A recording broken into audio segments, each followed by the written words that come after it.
Our buddy Austin Ekeler joins us now. Austin, before we talk about tomorrow night's Eagles game, let's get into what happened on Sunday with the Pittsburgh Steelers. You scored 2 touchdowns.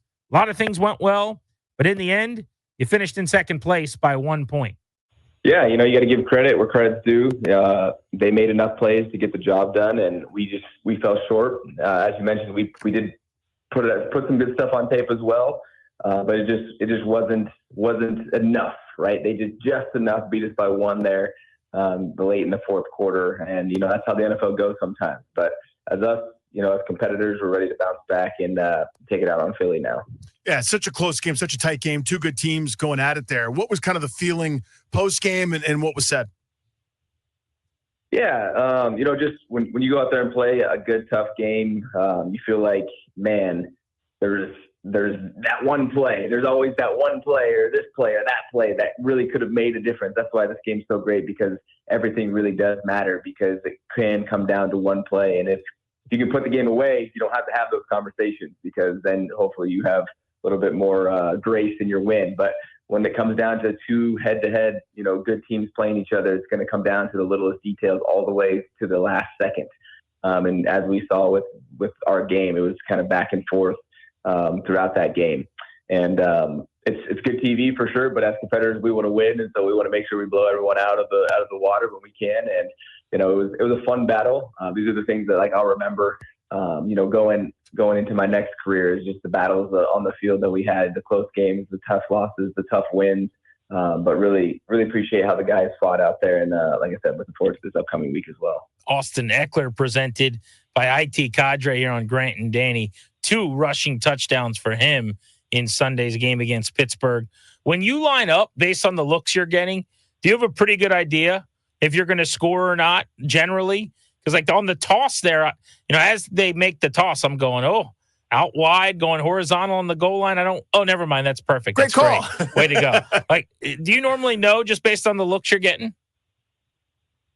I mean, you anticipate what the play is going to look like, but this is another reason why football is so great, because some things happen sometimes that you're not expecting, right? Someone falls down, someone trips, someone gets blown off the ball, or someone gets blown back off the ball, or hey, the defender, comes over the top. It's there's so many unexpected things that happen. I think the only thing we can really anticipate is, how they're lined up, and then after that, it's okay, react as a ball carrier, right? You have the ball, you have an aiming point, and then it's go be a skilled runner, as Coach Lynn always says.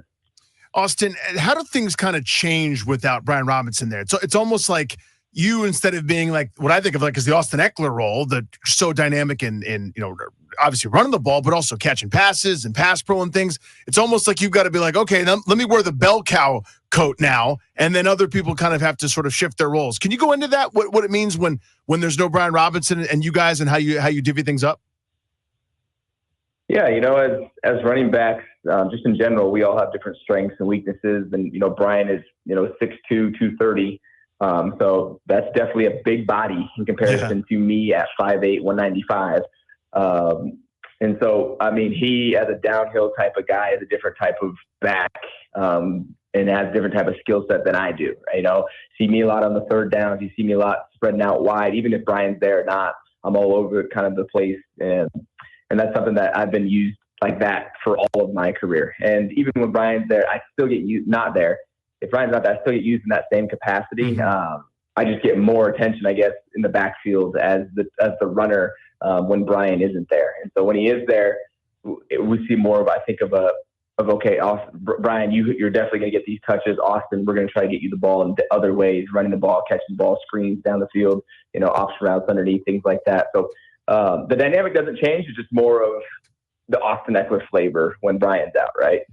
Austin Ekeler on Grant and Danny here on The Fan. When you guys have a game like you did against Pittsburgh, which was super uncharacteristic, but there were a handful of drops collectively as a group. There were little mistakes, whether it's jumping off sides on the 4th and 1 or, various moments throughout the game. Is that easier to process in a short week because you just kind of wash it away and you say, look, that's not who we are anyway. It was just a bad day? Or what's your philosophy on that and cleaning those things up? Well, thankfully, we have a good group of guys that acknowledge, right, take ownership, We have a thing called, Tell the Truth Monday. And so we have a lot of guys that are, yep, I need to be better there. But what's really encouraging is those are the things we work on all the time. Obviously, catching the ball has got to be second nature for us. Being able to, cue the count. Like, the thing is, we're in a position where we could have had a better result, not because we don't have enough talent, but because of some things that we can control, which is the best and the most encouraging thing about this team. A good group of guys and guys that have the talent that we can actually go and compete with the best and also win against the best. But we absolutely have to show up on Sundays because that's where it counts the most. And so, if we have those mistakes like we had on the game, in those types of tight games, you're probably going to lose. And that's how it goes across the league, no matter who you're playing, especially in the tight ones. Austin Ekeler with us here on G&D. Obviously this game is so physical in general, but I feel like that one was especially physical. You and Pittsburgh going at it, just some big crunches, huge hits in there. Now you got to turn around and play another good team. Just how do you process that body wise? How do you get yourself, back in line to be able to play pretty much 72 hours from now? It's kind of crazy. Yeah, it is kind of crazy. My body's still sore. I'll be sore going into the game from the Pittsburgh game. And it was funny. We were actually kind of talking about that because Philly, they were handling Dallas a little bit, so they actually got to rest some of their guys late in the game, and we didn't have that luxury. We were out there, we were in a dogfight all the way into the end. But it kind of just plays out whatever scenario you have to deal with it. My body might be sore just because of the type of game that we were in. Some other players might feel this way, some you might feel that way, but it's kind of the mentality of, hey, you have the Thursday night game, you got to get yourself ready to play no matter what, and if that's you got 70% to give, that's what we need because we'll take whatever you got. And the short week is definitely harder to recover, but it's just part of our ecosystem of sport. And then, I love watching the Thursday game, so I'm not saying like let's get rid of it or anything like that, but I'm just saying it's definitely tough. And there's a reason why we usually have one of them, per team. Yeah, I can imagine. I was joking with Danny on the show. I'm not ready for Thursday yet. And I didn't go through the car crashes. I just sat there and ate hot dogs while you guys were playing, right? So I can't even imagine physically. But, shtick aside, you're not just a veteran leader in this locker room. You're considered one of the guys with a voice league-wide, in a sense. I know you've been a part of the PA committees and different things. I mean, where are you on Thursday Night Football? Are we in a good place with it? Do you have any issue with it? Or is it something that has grown on you? What do you think? Yeah, I mean, if you look at the data, and this is what we always go back to, I'm not 100% clear, but the injury rate isn't, if at all, too different from those Thursday night games, from my understanding. So if it was, that would be something that we'd be raising a lot more attention to. It definitely feels different just because you might not have a higher injury rate or anything like that. It doesn't matter as far as because there's a psychological effect that you can't measure as well. So from my perspective, the fact that we only have one per team is encouraging, where it's like, hey, you only have to go through this one time. This is not like a weekly thing or a couple times a year. So I think that kind of plays a factor into it as well. Where it's like, okay, like it's good for, in my opinion, the game because it creates another primetime game, another isolation game, and it's in the middle of the week. So football stays on people's minds. You get the Thursday, you get, Sunday. Eventually we start getting the Saturday games, and then you have the Monday game, and then Thursday's right around the corner from the Monday game. So I do like what it does from an outside perspective of being able to watch the game. What's the schedule like this week? Obviously, it's all ramped up. You play Thursday, but instead of, off days, it's like right back at it, huh? Yeah, I mean, there's literally right back at it, like you said. So we came in the building Monday, and that was like a Wednesday for us, and it's tough too because I feel like usually you have Monday and Tuesday to kind of reset your mind and your body gets a little break. You can go just through some workouts, some recovery stuff, which is awesome. And then you come in the building Wednesday with kind of like a refreshed feeling mentally and physically. But when we just played yesterday and came in the building on Monday, like my body was kind of like, wait, we don't feel refreshed yet. Like what's going on here? We're already learning the new install. So like I said, it's 1 week that you grind through, but you make it through, you push through, and it's a lot of doing walkthroughs and what Coach Quinn calls above the neck emphasis, just all really mental stuff. We're getting trusted insight from our trusted insider, Austin Ekeler, presented by IT Cadre, where DC Sports Insiders share their exclusive perspective here on Grant and Danny. Division games always have a little bit more juice. This one even more so, I guess, because this is shaping up, it would appear, to be a two-horse race with you and Philly at the top of the division. You're new to the East here and already in a playoff race in your first season in the nation's capital, but you're no stranger to important division games. Any different feel preparing for or even during those and with these rivalries? As far as preparation, no, because you treat every game like it's the most important game because it is. It's the game that you're playing that week. It's more of I would say, an emotional feeling when it's against a division rival, where it's like, okay, like this is for playoff, being a playoff contender, making sure we do win our division. But the preparation isn't any different. I guess it's just more added motivation, right? We're already highly motivated individuals. This is just something you can put on top of the pile, so to speak. All right, so let's talk about the Philadelphia Eagles. They're good, and so are you guys. What's the most important thing for you guys to get a win on Thursday? Limiting the mistakes.